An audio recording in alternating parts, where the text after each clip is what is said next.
dan karenanya perlu untuk diulang. Hal mana merupakan refleksi sempurna dari Pilpres 2024.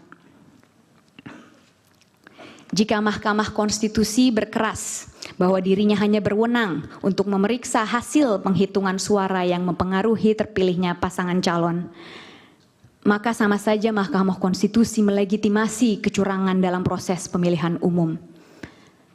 Pesan yang akan diberikan dari ini adalah, berbuat curanglah, securang-curangnya, sehingga selisih suaranya begitu besar, niscaya Anda akan memenangkan pemilu.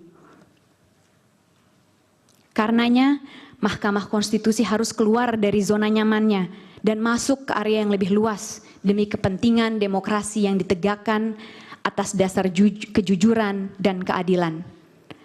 Mahkamah Konstitusi perlu kembali pada desain konstitusional awal yang ditetapkan baginya, yaitu untuk memutus perselisihan tentang hasil pemilu. Hanya dengan demikianlah Indonesia memiliki kesempatan untuk menyelamatkan demokrasinya. Pertanyaan kedua yang pemohon akan jawab sehubungan dengan pelanggaran TRSM adalah, apa saja bentuk pelanggaran TSM yang terjadi dalam Pilpres 2024?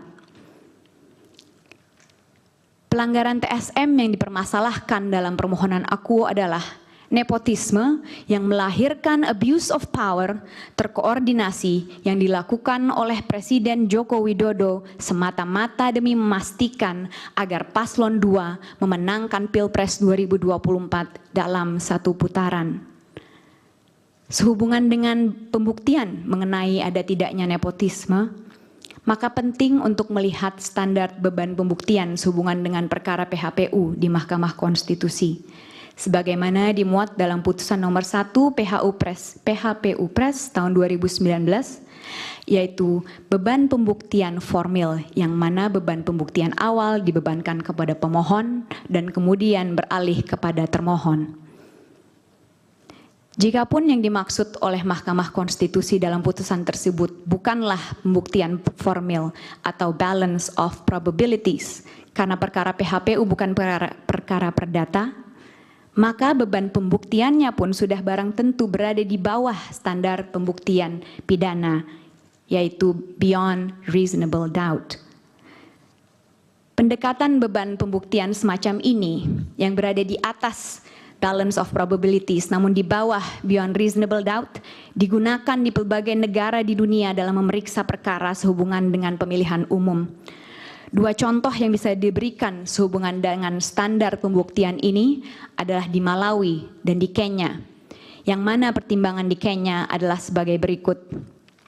We maintain that in electoral disputes, the standard of proof remains higher than the balance of probabilities, but lower than beyond reasonable doubt.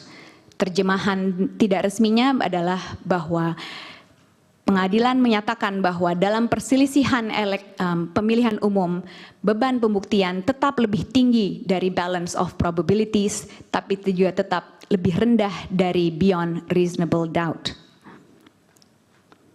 Peralihan beban pembuktian dari pemohon kepada termohon pun merupakan hal yang lumrah terjadi. Affirm the position that the petitioner bears the initial burden of proof.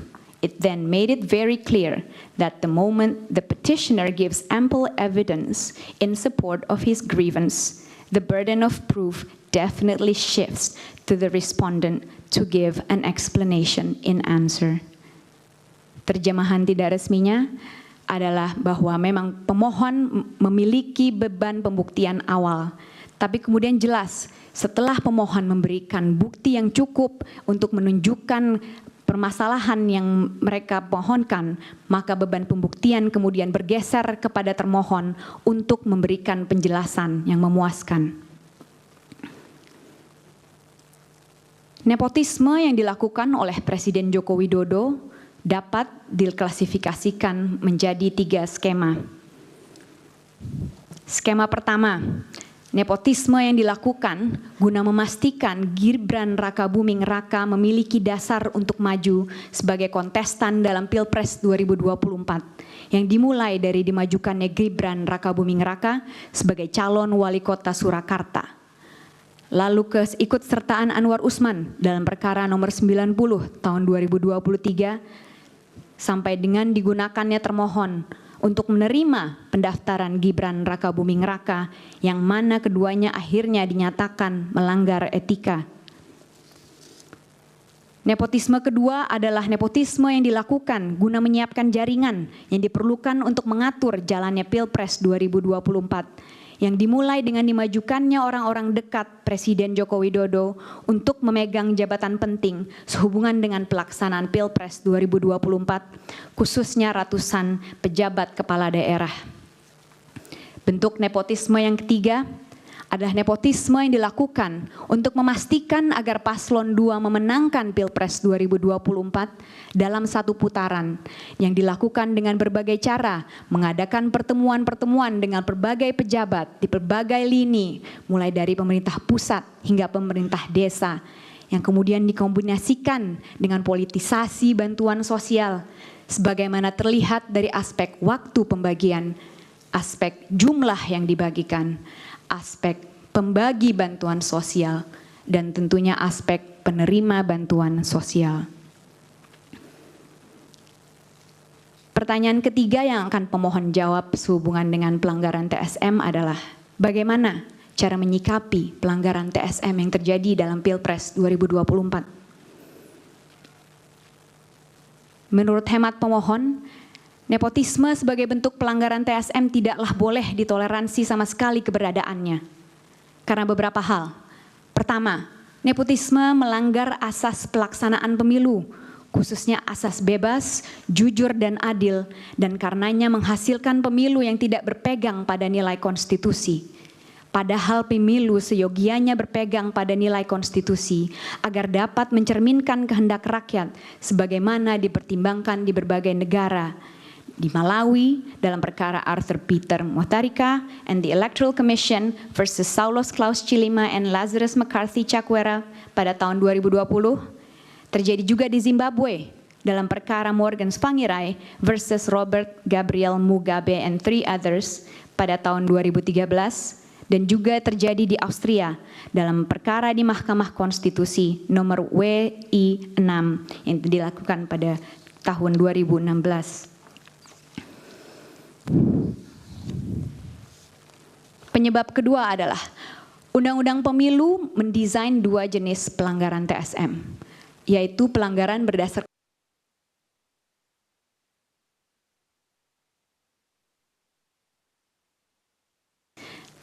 nepotisme seyogianya digolongkan sebagai bentuk pelanggaran terstruktur, sistematis, dan masif berdasarkan jenis, yang artinya keberadaannya sekecil apapun harus dilihat sebagai pelanggaran berjenis TSM karena akibat dan pelakunya yang menyerupai money politics. Ketiga, nepotisme yang dilakukan oleh Presiden Joko Widodo untuk memenangkan paslon 2 dalam satu putaran memiliki dampak yang sangat luas karena menimbulkan abuse of power yang terkoordinasi yang dilakukan oleh seluruh instrumen kekuasaan. Aparat penegak hukum dijadikan alat kampanye dan pengontrol massa. Kementerian dijadikan pembantu presiden untuk urusan pemenangan dengan diberikan target suara. Kepala daerah dijadikan tim pemenangan lokal yang mana penolakan akan berujung pada pencopotan atau penyidikan. Dan kepala desa pun dijadikan ujung tombak pengumpul suara di mana masing-masing diberikan target bahwa paslon 2 harus mendapatkan lebih dari 50% suara. Jika tidak, maka bantuan sosial tidak disalurkan dan aparat akan memproses mereka secara hukum.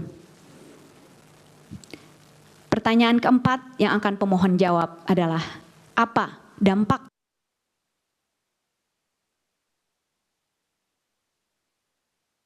suara paslon nomor 2? Dampak utama dari dilakukannya nepotisme yang kemudian melahirkan abuse of power terkoordinasi adalah melesatnya perolehan suara paslon 2 sehingga dapat memenangkan Pilpres 2024 dalam satu putaran. Model penggunaan kekuasaan yang paling nyata adalah pembagian bantuan sosial oleh pemerintah yang menyasar masyarakat desa yang kemudian diatribusikan pada sosok pribadi Presiden Joko Widodo. Ada 3 hal mengenai ini yang ingin kami bahas lebih lanjut. Pertama, bantuan sosial yang diberikan secara spesifik menyasar